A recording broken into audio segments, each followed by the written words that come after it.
Fala galera que me segue, vestibulandos, esse é o segundo vídeo aí do meu canal 5 Minutos de Literatura.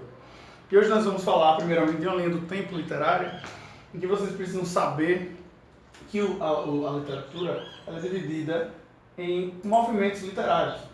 Isso mais uma questão organizacional, não quer dizer que no determinado período a gente tem o quinhentismo, por exemplo, que eu vou falar hoje, que eu não posso falar o quinhentismo para você. A gente pode usar o quinhentismo hoje. Legião Urbana usa o quinhentismo quando ele fala da música índios, por exemplo. E essa é uma divisão apenas historiográfica, para ficar mais fácil de entender o período histórico, literário, cultural, artístico. Então, olha só. Quando a gente pensa no século XVI, a gente vai pensar no Brasil em quinhentismo, que é o que a gente vai falar hoje. Quando a gente pensa no século XVII, a gente pensa em barroco. Quando a gente pensa em século XVIII, a gente pensa em arcadismo. Quando a gente vai para o século XIX, que nós temos grandes e imensas transformações como a Revolução Industrial, né? O finalzinho da Revolução Francesa, coisas, a gente tem o século XIX.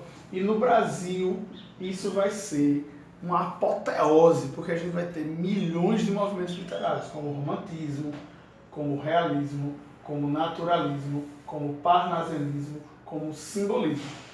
Depois nós temos o pré-modernismo e posteriormente nós temos o modernismo e o pós-modernismo, que aqui é o século XX e século XXI. Esse desenho aqui, que está aqui em cima do meu amigo André Correia com manche, é André Correia só, né, André? Fudeu. André Correia, do canal do Conta ao Traço. Se inscreva, que o cara é bom, viu? Quando o cara é bom, o cara é bom. E ele desenhou aqui um português conversando com o índio.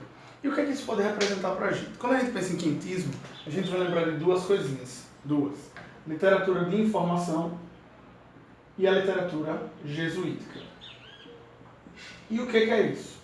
A literatura de informação serviria apenas para informar ao rei de Portugal, né, apenas como o Brasil era, a fauna do Brasil, a flora do Brasil, os índios como eles eram pardos, de uma cor diferente, do cabelo diferente. E a literatura jesuítica servia para uma única coisa, para a catequese dos índios. E qual é a ideia que a gente tem quando a gente é, sei lá, quinta série, por exemplo? Que os portugueses chegaram aqui e conversaram com os índios, foram parceirão dos índios, brotherzão e pá, e vamos ali, conversar, pá. Não era assim.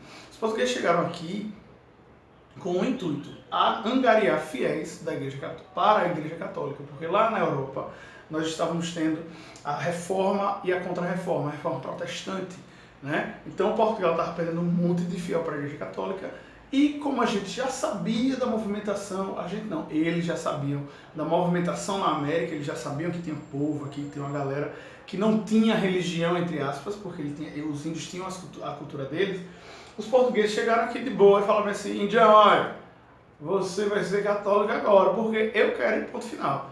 Né? Então essa catequese que a gente pensa, esse lado pedagógico que a gente pensa da catequese, é apenas falácia. É uma grande mentira, na verdade.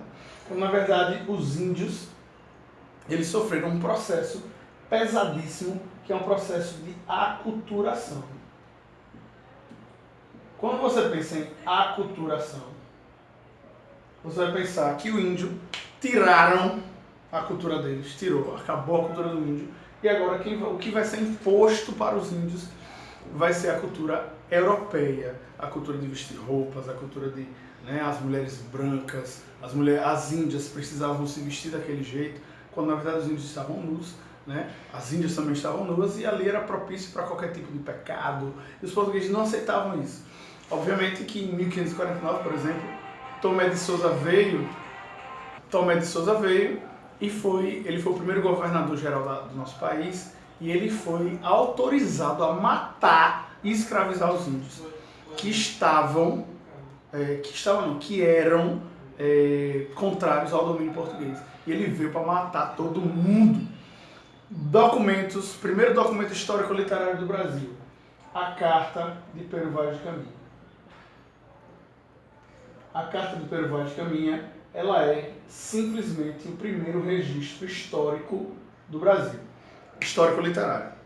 É o primeiro registro e é o primeiro e único registro que é feito do Brasil, porém não é feito por brasileiro. É uma carta de umas 14 páginas, mais ou menos, que ele descreve o Brasil e ele mostra que Portugal é a única salvação, né, que o rei deveria salvar os índios. Nós não. Os portugueses, eles eram detentores da salvação dos índios. E qual era a única salvação dos índios? Acreditarem em apenas um Deus. Próximo vídeo a gente vai ler um pouco da carta e eu vou falar um pouco da literatura jesuítica. Dê joinha, minhas redes sociais vão aparecer aí embaixo. Se inscreva, divulgue para os seus amigos e bom Enem para vocês. Até a próxima. Valeu!